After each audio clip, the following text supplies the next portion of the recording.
प्यारे विद्यार्थियों, स्वामी Keshavananda online class में आपका स्वागत है। हाँ तो विद्यार्थियों, हम बात कर रहे थे, यह वीडियो कक्षा 8वीं के विद्यार्थियों के लिए है। ठीक है, हम पढ़ रहे थे सप्तमः पाठ है, 7वां पाठ, जिसका नाम है भारत जनता है। मैं भारत की जनता हूँ। इस पाठ में मैंने पिछले वीडियो में बताया कि भारत की जनता की क्या क्या विशेषताएं हैं, उसके बारे में इसमें बताया गया। ठीक है, हमने 2 पद्यांश पढ़ लिए थे पिछले वीडियो में। आज फिर 2 पद्यांश लेकर उपस्थित हुए हैं। तीसरा पद्यांश क्या लिखा हुआ है? पद्यांश को कम से कम 2 बार पढ़ना है आपको। ठीक है, कितनी बार पढ़ना है? 2 बार। देखो, विज्ञान धना अहम ज्ञान धना साहित्य कला संगीत परा अध्यात्म सुधा तटीनी स्नानी परिपूता भारत जनता अहम। हमने 1 बार तो पढ़ लिया है, 1 बार और पढ़ेंगे। ठीक है, देखो जैसे मैं पढ़ रहा हूँ वैसे ही आप पढ़ना सीखिए। विज्ञान धना अहम ज्ञान धना साहित्य कला संगीत परा अध्यात्म सुधा तटीनी स्नानी परिपूता भारत जनता है। अब इस पद्यांश का जब तक आप अन्वय नहीं करोगे तब तक सटीक अर्थ नहीं आएगा। ठीक है, पद्यांश का अन्वय करना भी जरूरी है और अन्वय से ही उसका अर्थ सही आता है। ध्यान रखना। देखिए, मैं ले रहा हूं यहाँ पे अन्वय। अहम, यह अहम यहाँ से लिया है मैंने, ध्यान रखना। अहम, ठीक है, ज्ञान धना विज्ञान धना ज्ञान धना विज्ञान धना पोस्टर में लिख दो च। ठीक है भाई, आगे देखो, मैं अहम ज्ञान धना विज्ञान धना च, आगे लिखोगे साहित्य कला संगीत परा संगीत परा। आगे अध्यात्म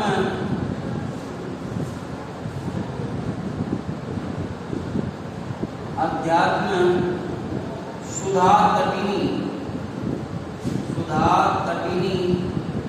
अध्यात्म सुधा तटीनी स्नानी परिपूता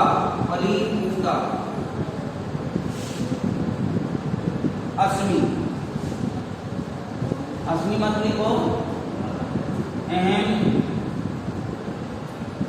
भारत जनता अस्मि, अहम भारत जनता अस्मि। अस्मि यहाँ लिखिए कोष्ठक में, अस्मि। एक कोष्ठक में अस्मि यहाँ भी लिख सकते थे हम, ध्यान रखना।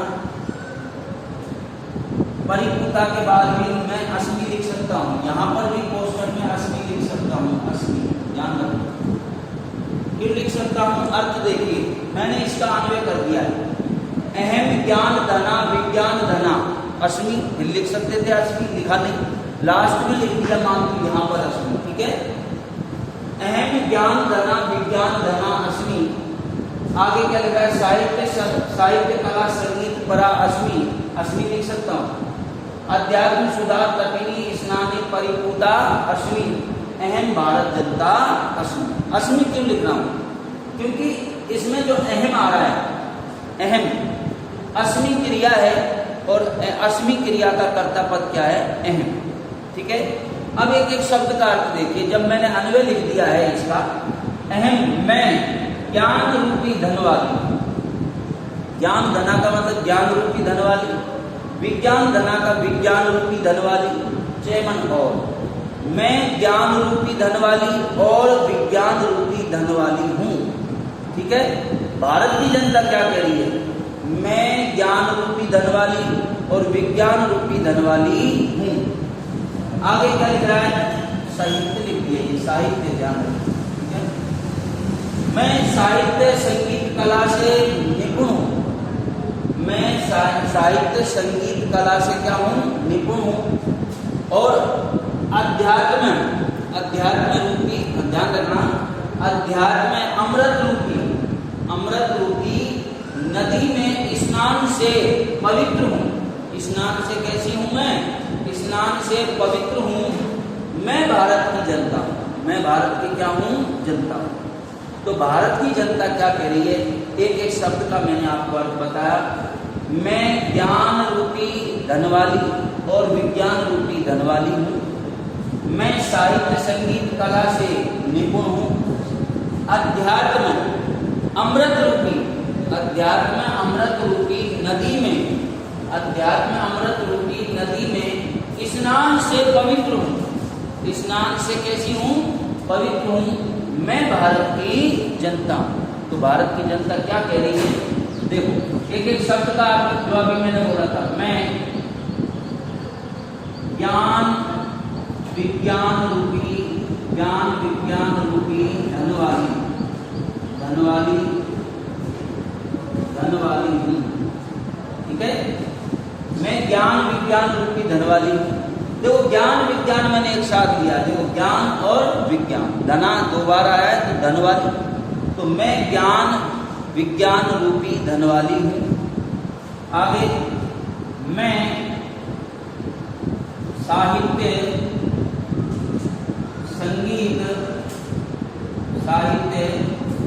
संगीत कला में निपुण हूँ।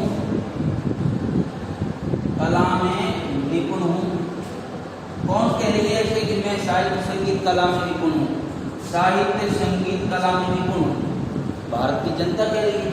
आगे देखो, मैं अध्यात्म अमृत रूपी नदी में स्नान से पवित्र हूँ। स्नान से परिपूर्णता का होता है पवित्र, स्नान से पवित्र हूँ। मैं भारत की जनता हूँ, मैं भारत की जनता हूँ, मैं भारत की क्या हूँ, जनता हूँ। लो भाई, इसका अर्थ भी हो गया, मैंने अन्वय भी करवा दिया, अर्थ भी करवा दिया। क्या लिखा है, मैं देखिए एक बार, मैं ज्ञान विज्ञान रूपी धनवाली हूँ, लिख रहा है आपको। मैं ज्ञान विज्ञान रूपी धनवाली हूँ। मैं साहित्य संगीत कला से निपुण हूँ, कला में निपुण हूँ या कला से निपुण हूँ। अध्यात्म अमृत रूपी नदी में स्नान से पवित्र हूँ। मैं भारत की जनता हूँ। तो इस अन्वय को और अर्थ को कॉपी में लिखिएगा, ठीक है। अब हम पढ़ते हैं चौथा पद्यांश क्या कह रहा है, पर कितनी बार पढ़ना है आपको, कम से कम 2 बार, ठीक है। मम गीतै मुग्धं समम जगत, मम नृत्यै मुग्धं समम जगत, मम काव्यै मुग्धं समम जगत, रस भरिता भारत जनता अहम। इसका भी हम अन्वय करेंगे, अन्वय के बाद अर्थ करेंगे, ठीक है। हमने एक बार तो पढ़ लिया है पद्यांश, एक बार और पढ़ना है। अन्वय यहाँ पे हो जाएगा और अर्थ यहाँ पर, ठीक है। देखो दोबारा से पढ़िए पद्यांश को। मम गीतै मुग्धं समम जगत, मम नृत्यै मुग्धं समम जगत, मम काव्यै मुग्धं समम जगत, रस भरिता भारत जनता अहम। देखिए अन्वय करते हैं, समम जगत मम गीतै मुग्धम। देखो ये अन्वय हो गया है, समम जगत मम गीतै मुग्धम,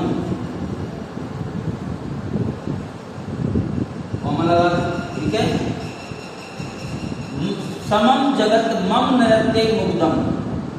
अगला इसमें समम जगत मम नृत्यै मुग्धम।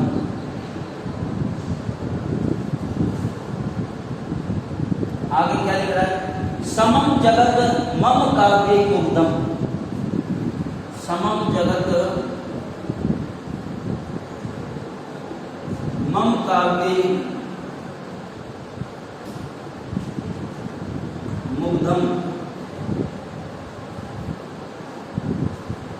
आगे रस भरिता, अहम, अहम पहले दो, अहम में, रस भरिता, रस से भरी हुई, रस से परिपूर्ण या रस से भरी हुई। भारत जनता अस्मि, भारत जनता अस्मि, भारत जनता अस्मि, अस्मि को क्वेश्चन लीजिए भाई, ये आपका अन्वय हो गया है, ठीक है। क्या लिखा, समम जगत मम गीतै मुग्धम, समम जगत मम नृत्यै मुग्धम, समम जगत मम काव्यै मुग्धम, अहम रस भरिता भारत, भारत जनता अस्मि। अब अर्थ सुन लो, समम जगत का अर्थ होता है सारा संसार, सारा संसार मेरे गीतों से प्रसन्न है। मुग्धम का अर्थ क्या है, प्रसन्न। सारा संसार मेरे गीतों से प्रसन्न है, सारा संसार मेरे नृत्यों से प्रसन्न है, सारा संसार मेरे काव्यों से प्रसन्न है। मैं रस से भरी हुई, मैं रस से भरी हुई या रस से परिपूर्ण भारत की जनता हूं, ठीक है। दोबारा से सुन लीजिए अर्थ को, फिर मैं लिखाना स्टार्ट करूंगा। समम जगत का अर्थ होता है सारा संसार, मम मेरे, गीत गीतों से, मुग्धम प्रसन्न है, ठीक है, या आनंदित है, आनंदित कह दो या प्रसन्न कह दो। सारा संसार मेरे गीतों से प्रसन्न है, सारा संसार मेरे नृत्यों से प्रसन्न है, सारा संसार मेरे काव्यों से प्रसन्न है। मैं रस से भरी हुई या रस से परिपूर्ण भारत की जनता हूं। आ गया समझ में। अब इसका अर्थ लिख लेते हैं। देखो, जो मैंने अभी अभी बोला था, सारा संसार, जगत का होता है संसार, मेरे गीतों से, मेरे गीतों से प्रसन्न है, प्रसन्न है। कौन लगा? सारा संसार मेरे नृत्यों से, सारा संसार मेरे नृत्यों से, मेरे नृत्यों से प्रसन्न है।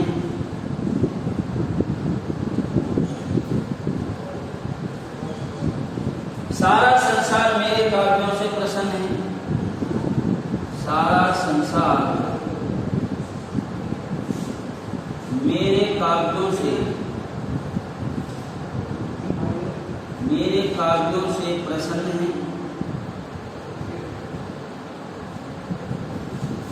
मैं रस से भरी हुई, मैं रस से भरी हुई भारत की, रस से भरी हुई, मैं रस से भरी हुई, यानी क्वेश्चन लिख दो परिपूर्ण, रस से परिपूर्ण या भरी हुई भारत की जनता हूं, भारत की जनता हूं।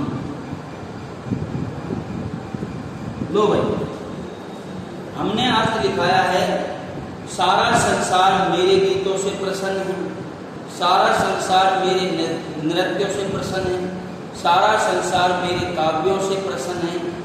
मैं रस से भरी हुई या रस से परिपूर्ण भारत की जनता हूँ। तो विद्यार्थियों, हमने आज पिछले वीडियो की तरह 2 पद्यांशों का अध्ययन कर लिया है। इसका अन्वय और अर्थ आपको कॉपी में लिखना है। आज के लिए इतना ही, बाकी पढ़ेंगे नेक्स्ट क्लास में। धन्यवाद।